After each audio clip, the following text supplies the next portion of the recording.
Investidores, medo e tensão nos mercados. Bolsas de valores estão em queda, mercado cripto também em mais um dia que não está sendo positivo. Se a gente olhar o gráfico mensal do Bitcoin, veja, a gente já tem uma desvalorização de 5% nesse mês de março, a gente só chegou no dia 10, um terço do mês a gente vai concluir hoje apenas.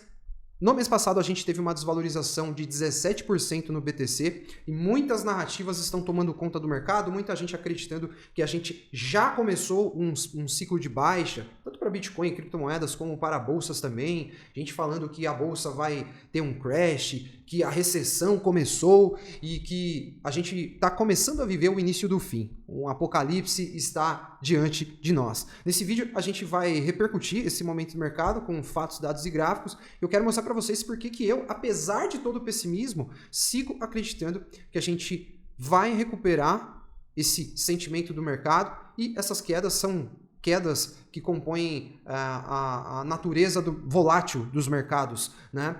Apesar de todas as emoções que esses momentos geram, né? Eu quero começar esse giro mostrando para vocês o gráfico do Bitcoin, que está muito feio, investidores, muito feio mesmo. Desde o dia 20 de janeiro, que foi quando o Bitcoin fez a sua máxima histórica, a gente engatou uma tendência de baixa de curto prazo aqui, tá? Começamos a formar topos e fundos descendentes e sucessivamente o Bitcoin está perdendo suportes, perdendo níveis de preço importante. O Bitcoin perdeu o suporte dos 90, 91 mil dólares, ele fez um reteste de baixo para cima, foi rejeitado, sofreu uma rejeição brutal e depois ele foi testar a média de 200, que é um suporte de longo prazo, né? Nesse momento, ele está perdendo também essa média. Ontem, o Bitcoin teve uma desvalorização de 6,38%. O mercado está assim, ó, tá até enjoado de tanta volatilidade negativa. E nesse momento, a gente tem o Bitcoin testando uma linha de tendência de alta muito importante também. Vejam, vou até tirar aqui a média de 200. Veja que a gente está testando uma linha de tendência de alta deste bull market, tá? E a nível de gráfico, aqui seria muito importante o Bitcoin conseguir sustentar acima da mínima que ele deixou lá naquele dia 28 de fevereiro, né? Então 78.200 dólares, para que a gente tenha para que a gente siga com a perspectiva de que o Bitcoin está iniciando uma fase de formação de fundo aqui, tá? Para que isso de fato se concretize, a gente precisa ver uma recuperação geral nos mercados, uma recuperação de confiança no mercado cripto, uma recuperação de humor dentro dos mercados tradicionais. Veja que ontem o Bitcoin teve, dentro do time frame semanal, a gente confirmou a maior queda de preço que o Bitcoin já sofreu em uma semana. 13.561 dólares foram retirados do preço do Bitcoin, da cotação do Bitcoin. É natural também que você não pode olhar para isso e falar, meu Deus, é o fim, realmente.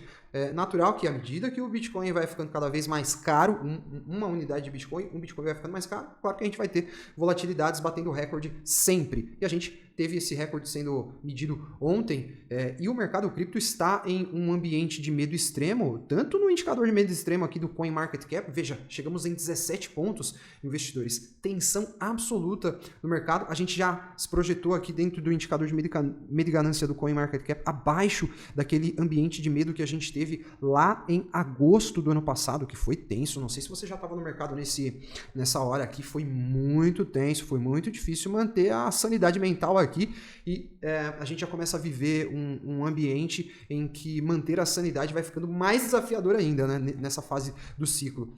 Veja que pelo indicador que a gente mais acompanha historicamente aí de medo e ganância do Bitcoin, que é esse alternative.me, a gente também tem aqui, ó, medo extremo. É a primeira fase dessa corretiva do Bitcoin, que a gente está vendo os dois indicadores que a gente mais acompanha de medo e ganância dentro desse ambiente de medo extremo. É sempre importante lembrar, investidores, que o Bitcoin e as criptomoedas formam um fundo em ambiente de medo. Ele nunca forma fundo com otimismo, certo? Veja que a gente já atingiu um ambiente de medo, ou uma pontuação no indicador de medo e ganância, que é compatível com a tensão que a gente teve lá no fundo do ciclo, tá? Na verdade, isso aqui é o crash da Terra Luna, tá? A tensão do fundo do ciclo foi aqui, até foi bom que eu observei isso aqui, olhando as datas aqui embaixo, tá? Então, veja, a gente atingiu o mesmo nível de pessimismo de quando a gente teve um dos maiores crashes da história desse mercado.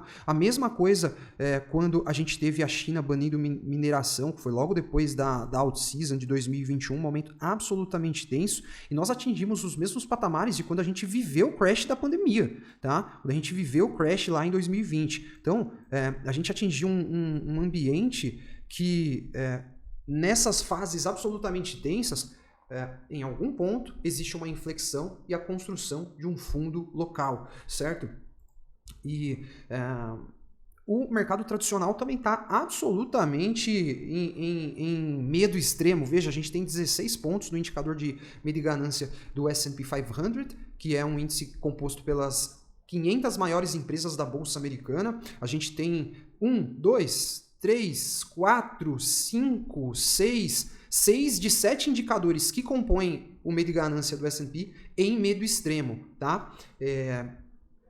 E olha lá, essa é uma reflexão do Anthony Pompliano que eu tenho compartilhado com vocês. Ele disse isso ontem, né? Ele falou, olha lá, o Trump disse para o Jerome Powell cortar taxas de juros. O Powell não fez isso. Agora o Trump está tentando forçar o Powell a cortar as taxas de juros, promovendo um crash no preço dos ativos, né? E as bolsas vão ficando absolutamente sobrevendidas, as ações americanas sobrevendidas dentro de um time frame diário. Veja que o Nasdaq já está 29 pontos, abaixo de 30 pontos é sobrevenda. Veja, Nasdaq 29 pontos, S&P 26 pontos. Caceta, a última vez que a gente viveu isso foi há muito tempo atrás. E é muito necessário ser dito aqui com bastante frieza que quando o S&P fechou nesse nível de sobrevenda, a gente sim, estávamos entrando em um bear market. Quando a gente olha as principais ações, olha aqui, a gente tem Apple com 37 pontos, Amazon com 25 pontos, absolutamente sobrevendida no mesmo patamar de sobrevenda que marcou o fundo lá de agosto. Google 32 pontos, mas já acessou território de sobrevenda há poucos dias. Meta Platforms, Facebook, 30 pontos, já está sobrevendendo. Está tudo sobrevendendo, investidores. Microsoft, 33 pontos. Nvidia, 34. Tesla, as 7 magníficas aqui, né? Tesla está 23 pontos no índice de força relativa. Jesus. Vamos ver quanto que a Tesla teve de queda aqui. Só uma curiosidade sobre os mercados aí, investidores. 51% de queda. Queda a nível de criptomoeda aqui na Tesla, e essas quedas fortes também estão impactando o setor bancário, né? Sempre importante a gente olhar o setor bancário americano. Veja, 26 pontos é o Bank of America, o Bank of New York Mellon, tá 50 pontos. Esse aqui ainda tá firme, ainda tá até subindo hoje. Alguma coisa boa aconteceu por esse banco, mas 35 pontos, 25 pontos. O Goldman Sachs aqui, olha lá, 26 pontos. JP Morgan também 25 pontos. Investidores, a gente está vivendo aquilo que pode estar representando para o mercado americano nesse momento o ponto de dor máxima dessa fase corretiva. Veja que quando a gente teve o início da gestão Donald Trump, no famoso Trump 1, né, que foi o primeiro mandato, a gente também teve uma queda bem expressiva, bem importante no S&P. A gente tem aqui, ó, a linha vermelha é o S&P no Trump 2 e aqui a verde é o S&P no Trump 1, no primeiro mandato. E o Trump impôs tarifas agressivas também no primeiro mandato, e esse movimento vai acontecendo e esse movimento de queda para os mercados se intensificando justamente no mês de março, né? O Trump é um cara que joga com cartas que normalmente a maioria dos players não joga. O Trump é muito agressivo. Quando a gente olha também o índice de sazonalidade do S&P, a gente tem já para o mês de março um ambiente que normalmente é de quedas, né? A gente tem quedas para o mês de março recuperar depois, né? Mas, veja, essa aqui é a sazonalidade, tipo, como o S&P costuma se comportar em cada mês, né? A gente tem alguns meses em que ele termina em alta, termina meio lateral, olha aqui, termina meio lateral, termina em alta, termina lateral, termina em queda, alta, tá vendo? Alta, forte. Fim de ano é bom para o S&P, né? Mas esse começo de ano não costuma ser bom. E é exatamente aquilo que a gente está vivendo. Então, eu estou fazendo uma leitura, investidores, nesse momento, de que o Donald Trump está basicamente criando um ambiente para que indicadores econômicos venham ruins e o Fed seja forçado a cortar juros, que é o que o Donald Trump quer, juros baixos. não é exatamente para dar pump lá na bolsa americana, não. Eu acho até que isso para ele é bom. Mas o principal fator é os juros da dívida americana. Ele quer que corta juros para ele ter que lidar com uma dívida menor, entendeu? Para diminuir o ritmo de crescimento da dívida, melhor dizendo. Então é esse o ambiente, um ambiente absolutamente tenso. O Trueflation, que é a inflação medida por uma plataforma descentralizada, está apontando uma queda muito forte na inflação, tá? Aquilo que pode ser, de fato, um ambiente para corte de juros.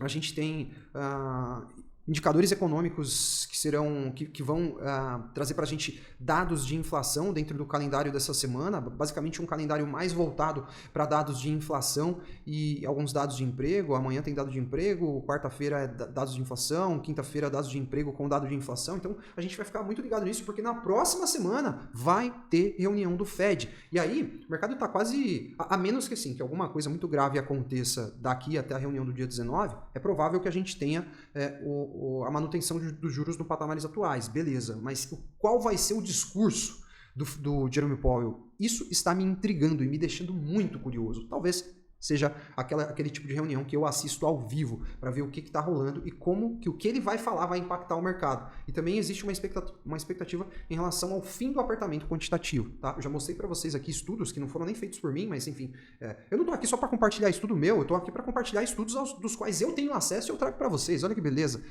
Eu vou filtrando tudo que tem de melhor rolando por aí e trago para vocês. E estudos que mostram uma correlação, principalmente na movimentação da Ethereum com o fim do apertamento quantitativo, ou seja, várias correlações que a gente vai prestando atenção e temos ainda catalisadores para altas no mercado ao longo desses próximos meses do ano de 2025, ao longo de 2025, a gente falou sobre isso amplamente em vídeos, em live que eu fiz com a comunidade fechada, e eu sigo acreditando na recuperação dos mercados e também com uma visão otimista para o próximo trimestre, tá, investidores? E olha o que está rolando, basicamente o Michael Saylor está realizando mais movimentações para que ele possa comprar mais bitcoins. Olha lá, ele está fazendo uma movimentação lá com as próprias ações da Strategy para que ele possa comprar 21 bilhões de dólares em bitcoin, né? Esse é um indicador interessante também da Ethereum, que registrou uma saída de 1,8 bilhão de dólares em Ethereum das exchanges. Apesar do pessimismo acerca do preço da Ethereum, essa tendência sugere que muitos holders estão vendo esses níveis atuais do preço da Ethereum como uma oportunidade de compras estratégicas, né? E a gente teve saída de Ethereum que a gente só vivenciou mesmo lá em 2022. Veja, a gente ainda estava em um bear market, né? E o que significa isso, saída de Ethereum de exchanges? Significa que os investidores não estão tendo interesse de negociar esse token ETH. Eu, Adriano, mando token para a corretora quando eu vou vender. Quando eu compro, e acredito que não vou fazer operação assim rápida, de curtíssimo prazo, eu saco e tiro para minha carteira, ou seja, eu não vou negociar. Essa é a sacada, tá? E o grande desafio como investidor de mercado de risco, isso é crucial para você, depois de 7, 8 anos, conseguir ter uma história de vitória, como eu tenho conseguido vencer o mercado, é você ter sanidade mental nessas horas. Em vários momentos em que vai estar todo mundo desesperado, você não pode se desesperar e tem que fazer uma leitura neutra do que está acontecendo, certo? Assim como nos momentos de euforia, que vai estar todo mundo achando que vai subir para sempre e você vai estar saindo fora do mercado. Se você falar isso, vão falar que você é burro. Assim como a gente demonstrar um equilíbrio nessa hora que está todo mundo desesperado. Imagina, está todo mundo correndo pelado e você está aqui tranquilo, falando, não, calma, eu acho que a coisa não é bem assim. É claro que quem está correndo pelado vai te chamar de burro também. Então, investidores, é muito importante manter o equilíbrio nessa hora, tá? E eu acredito que quem acompanha o meu conteúdo já deve ter notado que eu não sou o cara que aparece aqui doidão em momentos de alta explosiva e em momentos de quedas agressivas, porque o equilíbrio é a chave para você conseguir tomar boas decisões e fazer leituras mais precisas, leituras mais realistas do que está acontecendo. Que é o que vai, posteriormente, te levar a tomar boas decisões, tá? Imagina se você agir no medo agora, vender tudo e semana que vem o mercado começar a se recuperar. Não aconteceu o crash, não aconteceu a recessão. isso vai gerar um dano financeiro e psicológico para você, que quando a gente faz burrada nas movimentações, isso vai afetando o psicológico da gente. Às vezes o cara vai cometendo erros sucessivos, ele acaba com o ciclo dele. De tanto erro que ele cometeu, ele perde a confiança, e aí ele já não sabe mais o que fazer, e o psicológico é o que a gente tem que mais zelar dentro de uma na sua jornada como participante dentro dos ativos de risco, né, dos mercados de risco. Então, enfim, feitas essas reflexões, eu quero mostrar para vocês que, bom, alguns indicadores vão dando alguns sinais interessantes. O funding rate do Bitcoin negativou, né, com essas movimentações dos últimos dias. Isso normalmente tem sinalizado condições para uma potencial recuperação no preço, né? Pelo menos recuperar um pouco das quedas. Nenhum indicador cíclico do Bitcoin de uma lista de 30 deu sinal de topo cíclico, certo? Acho que seria bizarro se a gente realmente visse os principais indicadores cíclicos do Bitcoin todos errando o topo. Pô, se a gente tivesse pelo menos uns 2 ou 3 aqui, né, investidores, dava para ficar até assim, pô, será? Mas não, cara, tá tudo sinalizando hold, olha lá, 100% hold, enfim. Eu acredito que tem ainda muito ciclo pela frente, tá? Tem muita coisa para acontecer, a gente vai viver meses ainda em que a gente vai ver uma reviravolta que, se a gente comparar com o sentimento do mercado hoje, não dá nem para acreditar. E muitas vezes é rápido, tá? O mercado cripto é muito rápido, certo? Hoje, investidores, a gente vai fazer uma live para a gente repercutir por 1 hora ou mais, de uma maneira muito mais densa e profunda, interagindo com membros. A gente vai fazer a nossa live Smart Talks número 24, ela vai acontecer às 8 da noite aqui no YouTube, só que só tem acesso quem é membro da nossa comunidade fechada no Telegram. Então, se você quer abordar algum tema que pode ser tratado nessa reunião, se você de repente quer tirar alguma dúvida, eu não consigo responder todos, mas interajo muito. O que eu mais gosto da live é interagir com a galera, é interagir com os membros. Entre para a nossa comunidade hoje mesmo. Uma novidade é que para entrar para a nossa comunidade agora você tem plano trimestral, semestral, anual, tá? Que te dá desconto, certo? Na assinatura desses planos, e também você consegue agora assinar com Pix. Teve um monte de gente que teve problema de cartão de crédito, né? Problemas normais, não é nem problema da pessoa, é problema da operadora processando a venda, ela pensa que pode ser uma fraude, aí ela bloqueia.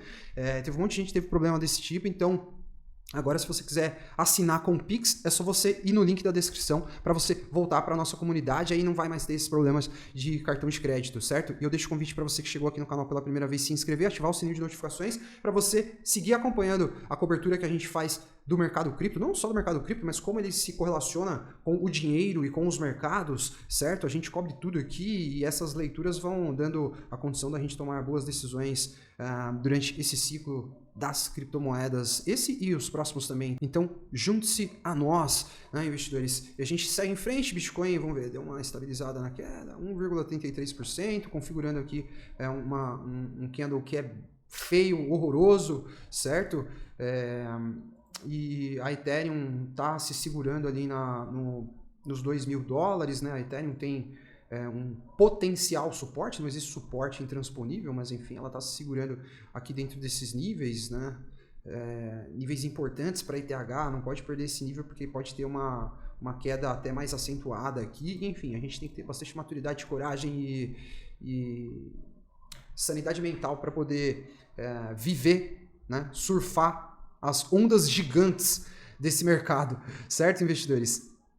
Então, a gente chega aqui no final da análise. Eu agradeço você que chegou até o final comigo e peço que você deixe o like se você gostou desse vídeo e inscreva-se no canal para seguir junto com a gente. Forte abraço a todos e até a próxima. Investidores, quero deixar o convite para vocês conhecerem o relatório oficial do canal, que tem a nossa seleção de 25 criptomoedas promissoras para esse ciclo de alta. Nesse relatório vocês também vão encontrar o Mega Gemas, que tem algumas criptos de baixo valor de mercado e potencial altíssimo, e também recebem um e-book exclusivo, materiais que vão tornar você um investidor muito melhor, com certeza, e que vão te ajudar a conseguir resultado nesse mercado. O link está aí na descrição.